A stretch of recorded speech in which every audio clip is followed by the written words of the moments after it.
Maqaan Kagatee qabsoo wanta koo shawaarraan gadi Haleellaa dabartan jedhama. jechuun quban qabu Maqaan waraanni jala dhaloota deemee kootii jira. immoo Maamush Nuuraddin jedhama. So Gimbii aanaa maal Qondaala. goone dura maallaqa jalaa Kun wal murreeti ilaalteedhaan akka dubbee inni deemame malee oliif inni baasu kun hojii isa sirrii kana miti goone. jechuudha. Akka inni if Otoo hojii baasu ol sirrii goone. ta'e numa deemama. Akkam goota maallaqa murteetii taaksifoorsii kana jalaa Kaleessa dhume. deengaddaa lafa Amal lama godina beektaa Wallagga wanni kun lixaa beekaa kaane fi callisne hanga malee nuti gadi hin nageenye baasu inni lukaan dhuma humna callisne. jechuudha. Amal lama Konkolaataan guuturree hin deemnu lafa amal deemna. sadii wanni kun eega deemaa jira. Illollaa kanarratti immoo Garuu beela deemuu obnee garaagaraa qooyi jira gadi hin jechuudha. baasnuu Kanarratti ifumaafuu immoo irraa shubbii gadaa waraana baasu garaagaraa jenneeti hedduminaan jira itti jechuudha. callisne no garuu nuti maal goone Kanarratti immoo har'as ta'ee boris diikoo ta'ee wanti kun ijaameeti wanta nama diikoo guutuu ijaameeti abdii qabu nuti tokko amma hin qabu jechuudha. fuunee Mana waraana lixxee irratti waraana irra buddeen jaare irra ishee saasaannaa. irratti maroon irra jaare.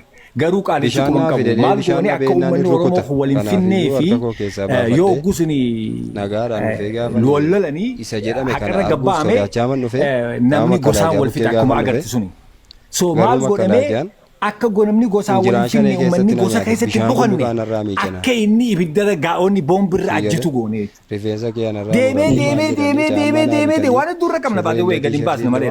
Deemee deemee maal jee nafaana dachii sammuu arsi koo shawaarra eeguudhaaf. dhaabbattee Kaleessa dhaabbatanii deengada dabaruu walitti hin dhukaasaa dandeessanii ture. akka gosa irra Hirummaa deebi'ee tokko naaf hin horanne fiilima bilisiginnaa harka sun irra bal'isanii deebi'ee na simatan dabalee so dhufe amma sanis ifiif hin nyaachisee Mana barumsaa gowwummaa mana ibiddarra barumsaallee waan boombi irratti guddaadhaan hojjisne jechuudha. ambulaansiin Sanbooda fa'aa waan amma maal guddaadhaan ta'e wanta olaanaa dubbiin kun waajjiruma gandaa deemteeti tokkoyyuu manuma maal ta'e tokko uummanni gubuun kun amma sirriin waaqa duratti wanni nama ziiroo durattis gidee fudhatamuu ta'an qabu. iyyuu Namni jalqabanii mana namaa gubuu nuti godhe widoon sirriin kennu nuti dalaga irra jiru obboleessa widoon wanta kennu. yaade sanallee balaa amaallee darbuu hin danda'u argite yoo waan nagaa hojjetta ta'e balaa hamaa darbuu dandeessa garuu waan nagaan hojjetta taanaan ati darbuu hin dandeessu jechuudha. Gochi kun raawwatama konkolaataa gubuun mana gubuun jijjira garuu wanti kun sirrii miti. Kaleessa deengaddaan dubbiin kun akka deemee akka kana ta'u hin beeku mitiire har'as ta'ee boris ta'ee wanti kun waan butu miti waan ta'eef har'as ta'ee boris ta'ee warroonni bosona jiran akka isaan karaa nagaa galanii mootummaa faana jiraatan hin fedhachuudha.